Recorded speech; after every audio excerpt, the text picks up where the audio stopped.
আসসালামু আলাইকুম রহমতুল্লাহি ওবরকাতুহু। সম্মানিত দর্শক, অতি সম্প্রতি আওয়ামী লীগের সাবেক মন্ত্রী এবং আওয়ামী লীগের সংসদ সদস্য জনাব সম রেজাউল করিমের একটি পডকাস্ট ব্যাপক আলোচিত হচ্ছে নেট দুনিয়াতে।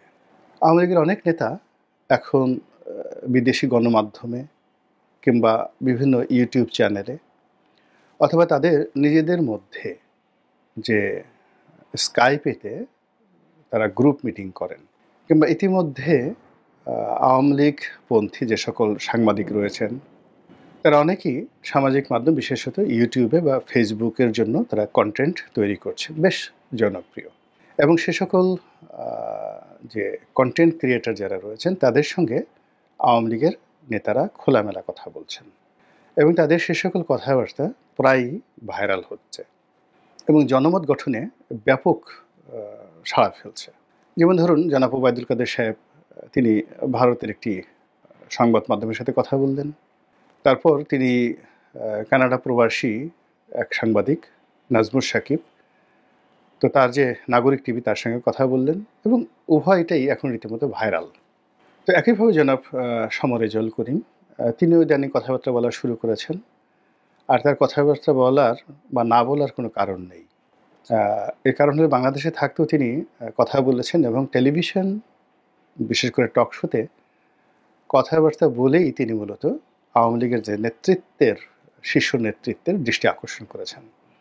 তিনি শীর্ষ আইনজীবী ছিলেন, আইনজীবী সমিতির সাধারণ সম্পাদক ছিলেন, ছাত্রলীগ করতেন, তারপরে একটি নামকরা কলেজের ভিপি ছিলেন, নির্বাচিত ভিপি ছিলেন ছাত্র জীবনে, সবই করেছেন। কিন্তু আওয়ামী লীগ রাজনীতির যে শীর্ষ পর্যায়ের দৃষ্টি আকর্ষণ বা রাতারাতি একেবারে আনিসুল হক আইনমন্ত্রী তার কন্টেম্পোরারি তাকে আওয়ামী লীগের মতো একটি সংগঠনের আইন সম্পাদক করা, পিরোজপুর একটি আসন থেকে মনোনয়ন দেওয়া, সরাসরি গৃহায়ন গণপূর্ত মন্ত্রী করা, এরপরে মৎস্যমন্ত্রী করা, দ্বিতীয় দফাতে আবার মনোনয়ন দেওয়া, এই সব কিছুর মূলে তার যে শক্তিমত্তা, সেটা ছিল গণমাধ্যমে কথা বলার ক্ষমতা। তো তিনি অনেক দিন সেই আগস্ট থেকে এ পর্যন্ত চুপচাপ ছিলেন এবং ইদানিং তিনি কথা বলা শুরু করেছেন এবং তার সেই প্রথম বক্তব্যটি রীতিমতো ভাইরাল হয়েছে। অস্ট্রেলিয়া প্রবাসী সাংবাদিক মিস্টার বারি, ফজলুল বারি, তো তার একটি পডকাস্টে জনাব সম রেজাউল করিম বাংলাদেশে 5ই আগস্ট তারিখে তার অবস্থা, তার পরিবারের দুরবস্থা এবং ওই সময়ের যে রাজনৈতিক প্রেক্ষাপট, তারপরে তিনি সেখান থেকে কিভাবে পালিয়ে গেছেন সীমান্ত কিভাবে পাড়ি দিয়েছেন, সেখান থেকে কীভাবে ইংল্যান্ডে গিয়েছেন, ইন ডিটেলস তিনি বলেছেন। আমি ওই বিষয়গুলো পুনরাবৃত্তি করব না। আমি যে বিষয়গুলো সামনে আনার চেষ্টা করব সেটা হলো যে আওয়ামী লীগের মধ্যে অনেক নেতাকর্মী যেমন আছেন যারা মত এবং পথের ঊর্ধ্বে গিয়ে সাধারণ মানুষের সাহায্য এবং সহযোগিতা পাওয়ার জন্য তারা যোগ্যতা সম্পন্ন ছিলেন, যেমন সম রেজাউল করিম। তিনি যখন ধরে নিয়ে গেছিলেন যে 5ই আগস্ট তারিখে তার বাসায় যখন মব হচ্ছে, তিনি এবং তার স্ত্রী মবকারীদের হাতে ধরা পড়বেন এবং মারা যাবেন, গণপিটুনিতে মারা যাবেন। এটা যখন একেবারে ধরেছেন, ওই সময়টিতে এমন একজন লোক এসে তাকে সাহায্য করলেন যিনি এক সময় তার কাছ থেকে সাহায্য পেয়েছিলেন, মারাত্মক আইনি সহযোগিতা পেয়েছিলেন। তো এই ঘটনাটা আমি বিশ্বাস করি। এর কারণ হলো যে সম রেজাউল করিম আমার প্রতিবেশী। আমরা একই বিল্ডিং, আমাদের অফিস, আজকে 26-27 বছর ধরে প্রতিবেশী, একেবারে নিকটতম প্রতিবেশী এবং আমার খুব ঘনিষ্ঠ বন্ধু। যদিও তিনি মন্ত্রী হওয়ার পর তার সঙ্গে আমার ওইরকম যোগাযোগ ছিল না, কিন্তু আমাদের মধ্যে আন্তরিকতা ছিল। এবং আমার যে চরিত্র, আমি সবসময় করি কি, কেউ ক্ষমতাধর আমার বন্ধুবান্ধব, আত্মীয় স্বজন, ক্লাসমেট, তারা হঠাৎ করে কেউ যদি ধনী হয়ে যান, ক্ষমতাধর হয়ে যান, আমি তাদের থেকে একটু দূরে থাকি সবসময়। তো সম রেজাউল করিম সাহেবের সঙ্গে আমার সেই গলায় গলায় যে সম্পর্কটা, সেটি আমি ইচ্ছা করে দূরে সরে যাই যখন তিনি মন্ত্রী হয়ে যান। কিন্তু উনি কিন্তু দূরে সরেননি। উনি যখনই অফিসে আসতেন লিফটের সামনে যখন দেখা হতো, উনি আমি পালানোর চেষ্টা করতাম, উনি দৌড়ে আসতেন। এমনকি আমি পেছনে থাকলে উনি সামনে থেকে পিছনে এসে আমার সঙ্গে কথা বলতেন। এই যে তার যে অভ্যাসটি মন্ত্রী হওয়ার পর, এটা আওয়ামী লীগের কারোর মধ্যে আমি দেখিনি। এটা তার মধ্যে ছিল। ২ নম্বর হলো যে আমার বাড়িটি যখন ভেঙে ফেলে আওয়ামী লীগের লোকজন, তখন মন্ত্রী হিসেবে তিনি আমাকে টেলিফোন করেছিলেন, কথা বলেছিলেন, সহানুভূতি জানিয়েছিলেন। থার্ডলি যে কথাটি বলতে চাই সেটি হলো যে আমি সালমান এফ রহমান সাহেবের সঙ্গে যখন আমার মতদ্বৈততা হলো এবং আমি যখন জেলে গেলাম, জেল থেকে বেরোলাম এবং তার সঙ্গে আমার যে মামলাটা চলছিল, ওই সময়টিতে তিনি আমাকে বলেছিলেন যে, "রনি ভাই, আপনার মামলাটা যখন হাইকোর্টে আসবে, তখন এই মামলাটা আমি করব।" তো যাই হোক, সেই মামলাটা তিনি হাইকোর্টে করলেন। বোঝার চেষ্টা করুন যে তিনি আওয়ামী লীগের আইন সম্পাদক সালমান এফ রহমানের বিরুদ্ধে মামলা করছেন আমার পক্ষে। আমি তখন বিএনপিতে। তো সেই মামলায় তিনি লড়ছেন এবং মামলায় যখন আমি স্টে অর্ডার পেলাম, তখন আমি ফি বাবদ তাকে কিছু টাকা পাঠালাম। তো তিনি সেই প্যাকেটটা খুললেনও না এবং আমাকে টেলিফোন করলেন যে, "রনি ভাই, আমাকে লজ্জা দিচ্ছেন কেন? বন্ধু মানুষ, আমি বিনা পয়সায় টাকা মামলাটা করব।" এবং সেই মামলাটা যতবার হাইকোর্টে শুনানি হয়েছে, আমি একটা পয়সা দিতে পারিনি। এমনকি সেই মামলার যে নকলের কপিটা, সেই কপিটাও তিনি উঠিয়ে তার লোক দিয়ে আমার অফিসে পাঠিয়ে দিয়েছেন।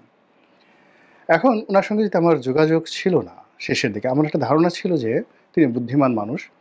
তিনি হয়তো সেই জুলাই মাসের মাঝামাঝি হয়তো দেশের বাইরে চলে গেছেন। এর কারণ হলো আমি আওয়ামী লীগের যাদেরকে চিনতাম, যারা এই পরিস্থিতি টের পেয়েছিলেন, তারা কিন্তু সবাই জুলাই মাসের মাঝামাঝি ১৫ জুলাই তারিখে দেশ ত্যাগ করেছেন, যত বড় নেতা। তো সমর রেজাউল করিম সাহেব বুদ্ধিমান মানুষ, তিনি কেন থাকবেন? আমার ঐরকম একটা ধারণা ছিল। দ্বিতীয়ত হলো, মানুষ যখন বিপদে পড়ে, তখন তাকে টেলিফোন করা, তার অবস্থা জানা, এটা অনেক সময় কিন্তু একটা ঠাট্টা মশকরার বিষয়। এজন্য আমি আসলে তাকে টেলিফোন করিনি। তাকে ফোন করিনি একেবারে আগস্ট মাসের ৫ তারিখ পর্যন্ত। কিন্তু বাস্তবতা হলো যে আগস্ট মাসের ৫ তারিখে যদি তিনিই আমাকে টেলিফোন করতেন, আমাকে ফোন করতেন, আমি কিন্তু তার বাসায় যেতাম এবং তাকে আমার বাসায় নিয়ে আসতাম এবং আমি সর্বোচ্চ চেষ্টা করতাম যে তাকে সেভ করার জন্য। এটা হলো বাস্তবতা। তো এরকম আওয়ামী লীগের অনেক নেতাকর্মী যে এখনও আছেন, যারা আওয়ামী লীগের বাইরে গিয়ে বিএনপি অথবা সাধারণ জনগণ কিংবা অনেকের সমীহের পাত্র। এটি সমর রেজাউল করিমের এই বক্তব্যের মাধ্যমে আমি নিজে সাক্ষ্য দিলাম। যারা সেই ওবায়দুল কাদেরের বক্তব্য নিয়ে ট্রল করছেন, তারা শুধুমাত্র ওবায়দুল কাদেরের খারাপ দিকগুলো দেখেছেন। কিন্তু ওবায়দুল কাদেরের যে ভালো, ভালো অনেকগুলো দিক আছে, তার যে অনেক নেতা আছে, কর্মী আছে, সহানুদ্দায় আছে, ওটা কেউ দেখেনি। একইভাবে শেখ হাসিনাকে সবাই ফ্যাসিস্ট, ডাইনি, যা ইচ্ছে তাই বলছেন। কিন্তু বহু মানুষের সঙ্গে তার যে আত্মার সম্পর্ক, বহু মানুষ যে গড়াগড়ি করে তার জন্য কেঁদেছে এবং কাঁদছে, এই দৃশ্য এখনো পর্যন্ত বাংলাদেশে দ্বিতীয় কোনো রাজনৈতিক ব্যক্তিত্বকে দেখানো যাবে না। যাই হোক, তো রেজাউল করিম সাহেব এইভাবে সাহায্য পেলেন, সহযোগিতা পেলেন। দ্বিতীয় আরেকটা বিষয় হলো, তাকে যারা মবের হাতে তুলে দিয়েছে দ্বিতীয় দফাতে, তিনি তার সাক্ষাৎকারে বলেছেন যে সংসদ ভবন থেকে ওইরকম যারা উপকার করেছিল, এরকম এক উপকারীর কারণে তিনি প্রাণের রক্ষা পেয়ে বসুন্ধরার একটা বাড়িতে আশ্রয় নিয়েছিলেন এবং সেই বাড়িতে তাকে যে ট্র্যাক করেছিল এবং তার কাছে ৫০ লাখ টাকা বা ১০ কোটি টাকা সম্ভবত দাবি করেছিল, সে আর কেউ নয়, তার হাতে তৈরি করা ছাত্রলীগের জেলা পর্যায়ের একজন নেতা, যাকে সমর রেজাউল করিম নিজে নেতা বানিয়েছেন। তো এই যে দেখেন, বাংলাদেশে যা কিছু হয়েছে, আওয়ামী লীগের যে দুর্ভোগ এবং দুর্দশা, সমর রেজাউল করিমের কথা অনুযায়ী এর সঙ্গে ছাত্রলীগ জড়িত, যুবলীগ জড়িত এবং এর মধ্যে অনেক ছাত্রলীগ যারা জামাতের সাথে, বিএনপির সাথে যোগাযোগ রক্ষা করত। আবার জামাত এবং বিএনপির অনেক কর্মী যারা ছাত্রলীগের মধ্যে লুকায়িত ছিল এবং তারা এই সময় রেজাউল করিম সাহেবদের মতো লোকদেরকে কনভিন্স করে পদ বাগিয়েছে, পদবি বাগিয়েছে, আনুগত্য দেখিয়েছে এবং বিপদের সময়, আওয়ামী লীগের বিপদের সময় তারাই একেবারে টু দি পয়েন্টে জানিয়ে দিয়েছে ওর ওখানে জায়গা আছে, ওর ওখানে জমি আছে এবং যেখানে জামাতের লোক দরকার, যেখানে এনসিপির দরকার, যেখানে বিএনপির লোক দরকার, তাদেরকে নিয়ে এই যে আওয়ামী লীগের লোক যে অনেক মব করেছে এবং এখনও করে যাচ্ছে, এটা সমর রেজাউল করিমের বক্তব্যে কিন্তু ফুটে উঠেছে। তো এই যে আহ, রাজনীতির অনেক কাঁধা, অনেক যেটাকে বলা হয় ভেতরের কথা, অনেক গুপ্ত বিষয় চলে আসছে। এটা আগামী রাজনীতির জন্য একটা অশনি সংকেত এবং শিক্ষাও বটে। ২ নম্বর হলো যে দেখুন, সবার রেজাউল করিমের বক্তব্যে যেটা দেখলাম যে তিনি অনেক কষ্ট পেয়েছেন। তারপর রক্তাক্ত হয়েছেন। একেবারে ফেলানির মতো, ফেলানির লাশ যেভাবে কাঁটাতারে ঝুলেছিল সীমান্তে, তিনি ঠিক ঐরকম ঝুঁকি নিয়ে কাঁটাতারের যে বেড়া এটা অতিক্রম করেছেন। এবং কাঁটাতারের বেড়া অতিক্রম করার সময় তিনি রক্তাক্ত হয়েছেন। সারা শরীর তার রক্ত ঝরেছে। এবং তার আগে তিনি প্রায় ৪-৫ ঘন্টা একটা ময়লাযুক্ত, যেখানে মানুষ পায়খানা পেশাব করে, এরকম একটা ডোবা, এই ডোবার মধ্যে তিনি ৪ ঘন্টা তিনি সেখানে ডুবেছিলেন। তো এত কষ্ট করে যাওয়ার পরেও তিনি তার জীবনের প্রতি আশা হারিয়ে ফেলেননি। তিনি বয়স্ক মানুষ, এখন তার বয়স প্রায় অলমোস্ট ৬৫ থেকে ৭০-এর মধ্যে। কিন্তু তিনি জীবনের যে আকাঙ্ক্ষা এটা হারাননি, হতাশ হননি এবং আগামীতে তিনি বাংলাদেশে এসে আবার ইলেকশন করবেন না, আর আওয়ামী লীগের নেতা হবেন না, মন্ত্রী হবেন না, এইরকম ভাবভঙ্গি তার দেখে মনে হচ্ছে না। তিনি এখনও আশাবাদী, আবার তিনি আসবেন। এখন জীবনের যে অভিজ্ঞতা এবং জীবনের যে নেতিবাচক দিক, জীবনের যে কষ্ট, এই কষ্টকে যারা ক্যাপিটালাইজ করতে পারে তাদেরকে প্রতিহত করা কিন্তু খুবই একটা কঠিন বিষয়। আওয়ামী লীগের যে সমস্ত লোকজন এই ৫ই আগস্ট থেকে এ পর্যন্ত যাদের সঙ্গে আমার দেশের বাইরে কথা হয়েছে বা যারা বক্তব্য দিচ্ছেন, তাদের কাউকে আহত বাঘ মনে হয়নি। তাদের কাউকে ফ্রাস্ট্রেটেড মনে হয়নি যে না, জীবনে আর রাজনীতি করব না। বরং তারা আবার নতুন করে স্বপ্ন দেখছেন, তারা আবার অর্গানাইজ হচ্ছেন, তারা আবার যুদ্ধে, মানে একটা রাজনৈতিক যুদ্ধে অবতীর্ণ হওয়ার জন্য ব্যাপক প্রস্তুতি গ্রহণ করছেন। তারই যে নমুনা, এটা আমি জনাব শমা রেজাউল করিমের বক্তব্যের মধ্যে দেখতে পেলাম। আর এই কারণেই তার সেই বক্তব্যটা এখন রীতিমতো ভাইরাল হয়ে পড়েছে। একইভাবে